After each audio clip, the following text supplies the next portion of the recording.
ब्रह्मा द्वारा स्वयंभू मनु आदि की सृष्टि का वर्णन। सूची बोले, इस प्रकार आयुनिज मानस प्रजाओं की रचना हो जाने के पश्चात आप प्रजापति पुरुष अर्थात मनु ने अयुनिजा शतरूपा नामक पत्नी प्राप्त की। अपनी महिमा से दो लोक को व्याप्त करके स्थित हुए मनु के धर्म से ही उनकी पत्नी शतरूपा की उत्पत्ति हुई। 100 वर्ष तक अत्यंत कठिन तप करके शतरूपा ने तपस्तेज से संपन्न पुरुष को पति रूप में प्राप्त किया था। प्रादुर्भूव हुए वे पुरुष भी स्वयंभुव मनु कहे जाते हैं। उनके अधिकार का 71 चतुर्युगों का समय इस संसार में एक मनवंतर कहा जाता है।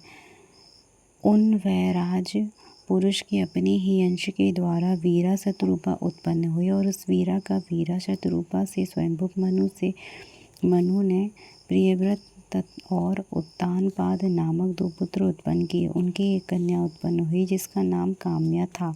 वह महाभागा काम्या करदम प्रजापति की भार्या हुई।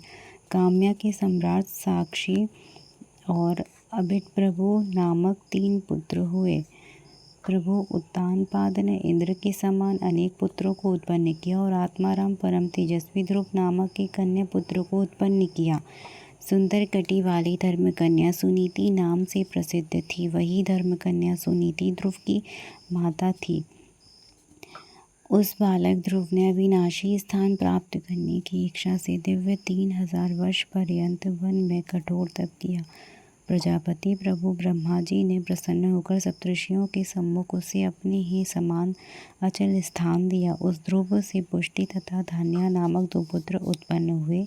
पुष्टि ने समोत्था से रिपु, रिपुंजय, विप्र, विक्रल और वृषतेज नाम वाले पाप रहित 5 पुत्रों को उत्पन्न किया। रिपु की पत्नी ने सभी दिशाओं में विख्यात चाक्षुष नामक पुत्र को जन्म दिया। चाक्षुष मनु ने पुष्कारणी से वरुण नामक पुत्र उत्पन्न किया।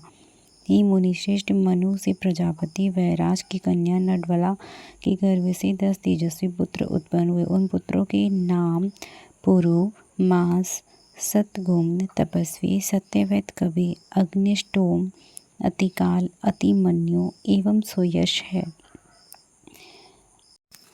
अग्नि की पुत्री ने पुरु से परम तेजस्वी अंग, सुमना, ख्याति, श्रुति, अगिरा, गय नाम वाले 6 पुत्रों को उत्पन्न किया। अंगी से उनकी भार्या सुनीता ने वेन नामक पुत्र को उत्पन्न किया। वेन के अपचार से मुनियों को महान क्रोध दिया और उन धर्मपरायण मुनियों ने अपने हुंकार से उसे मार दिया। तदंतर सुनीता ने संतान के लिए ऋषियों से प्रार्थना की। तब उन महाज्ञानी ऋषियों ने वेन के दाहिने हाथ का मंथन किया। वेन के हाथ का मंथन किए जाने पर उससे प्रथु उत्पन्न हुए। वे धनुष एवं कवच धारण किए हुए उत्पन्न हुए थे तथा सूर्य के समान तेजस्वी थे। प्रजा पालन, धर्म संरक्षण और दुष्टों को दंड देने के लिए विष्णु का यह अवतार हुआ। उस समय सभी क्षत्रियों के पूर्वज वेन पुत्र प्रथु ने पृथ्वी की रक्षा की और राजसूयाभिषिक्त राजाओं में प्रथम सम्राट हुए। हे मुनिश्रेष्ठ, बुद्धिमान सूत और मागध उन्हीं से उत्पन्न है। उन्होंने सबके कल्याण के लिए इस पृथ्वी का दोहन किया। 100 यज्ञ करने वाले उन राजा ने देवता, ऋषि, राक्षस तथा विशेषकर मनुष्यों को आजीविका प्रदान की। पृथु के विजिताशव और हर्यक्ष नामक 2 पुत्र उत्पन्न हुए जो भूलोक में धर्मज्ञ, महावीर तथा अति प्रसिद्ध राजा हुए। शिखंडिनी ने प्राचीन वर्ही नामक 2 पुत्र उत्पन्न किया। पृथ्वी तल पर विचरण करने वाले उस प्राचीन वर्ही द्वारा पृथ्वी पर यज्ञ किए जाने के कारण कुशाओं का अग्रभाग सदा पूर्व की ओर रहा करता था। उन्होंने समुद्र की पुत्री के साथ धर्म पूर्वक विवाह किया। विवाह करके वे महाप्रभु राजा अत्यंत सुशोभित हुए। समुद्र कन्या के गर्भ से अनेक यज्ञों के कर्ता और प्राचीन वर्ही ने दिव्य 10 पुत्रों को उत्पन्न किया। प्राचेतस प्राचीतस नाम से प्रसिद्ध वे सब धनुर्वेद के पारंगत थे। अनुकूल धर्म का आचरण करने वाले उन सभी ने शिव के ध्यान में संलग्न होकर समुद्र के जल में शयन करते हुए रुद्र गीत का जप करते हुए 10,000 वर्ष पर्यंत कठोर तपस्या की। जिस समय वे तप कर रहे थे उस समय रक्षा न की जाती हुई पृथ्वी पर प्रजाओं का क्षय होने लगा और सारी पृथ्वी पेड़ ही पेड़ हो गए।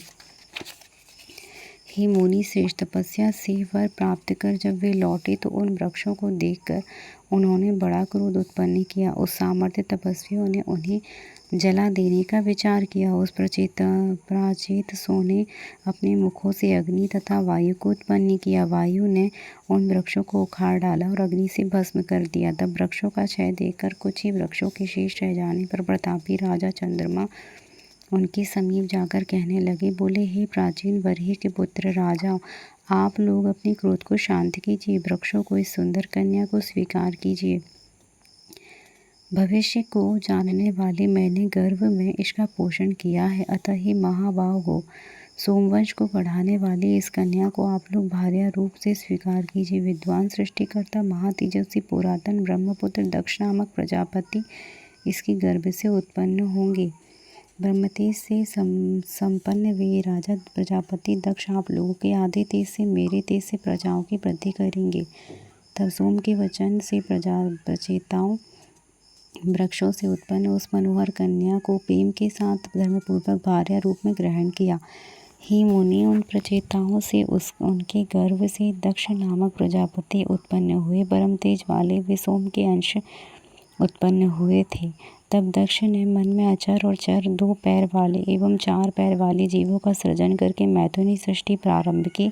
उन्होंने वीरण नामक प्रजापति की वीरणी नामक पतिव्रता कन्या से उत्पन्न विधान के साथ धर्मपूर्वक विवाह किया। उस कन्या से हर्यश्व नामक 10,000 पुण्यात्मा पुत्रों को उत्पन्न किया। वे सब नारद जी के उपदेश से विरक्त हो गए। यह सुनकर दक्ष ने पुनः उसी स्त्री से शुभ नामक 1000 पुत्रों को उत्पन्न किया। वे भी उन मुनि के उपदेश से अपने भाइयों के मार्ग पर चले गए। वे विरक्त तथा भिक्षु मार्गी होगा और पिता के पास नहीं गए। यह सुनकर अत्यधिक कुपित होकर उन दक्ष ने मुनि को दुस्सह शाप दे दिया। हे कलह प्रिय, तुम कभी भी स्थिरता प्राप्त नहीं करोगे। हे मुनिवर, इसके बाद ब्रह्मा जी के द्वारा संतावना दिए जाने पर उन्होंने महाज्वाला स्वरूप तथा सभी गुणों से युक्त स्त्रियों को उत्पन्न किया। उन्होंने 10,000 कन्या धर्मराज को, 13 कश्यप को, 2 ब्रह्मपुत्र को और 2 अंगिरा को दी। हे मुनिश्रेष्ठ, उन प्रभु दक्ष ने 2 कन्या विद्वान मुनि कृशाशव को और नक्षत्र नाम वाली 27 कन्याएं चंद्रमा को प्रदान की। दक्ष की उन्हीं कन्याओं से देवता असुर आदि उत्पन्न हुए। उनके बहुत से पुत्र कहे गए हैं। उन सभी के द्वारा जगत परिपूर्ण हो गया। हे विपिन, तभी से मैथुनी सृष्टि का प्रादुर्भाव हुआ। इसके पूर्व संकल्प, दर्शन और स्पर्श से सृष्टि कही गई है। सौनक बोले, आपने पहले कहा था कि ब्रह्मा के अंगूठे से दक्ष उत्पन्न हुए, तब महान तप वाले वे प्रचेताओं के पुत्र किस प्रकार हुए। हे सूर्य, मेरे इस संदेह को दूर करने में आप समर्थ हैं और यह आश्चर्य है कि वे चंद्रमा के ससुर किस प्रकार हुए। सूची बोले, हे मुनि, प्राणियों की उत्पत्ति एवं उनका निरोध नित्य होता रहता है। प्रत्येक कल्प में ये दक्ष उत्पन्न होते रहते हैं। जो मनुष्य दक्ष की इस चराचर युक्त सृष्टि को जान लेता है, वह संतान युक्त और आयु से परिपूर्ण होकर स्वर्गलोक में प्रतिष्ठा प्राप्त करता है। जय जय श्री शिव महापुराणे। हर हर महादेव, हर हर महादेव, हर हर महादेव।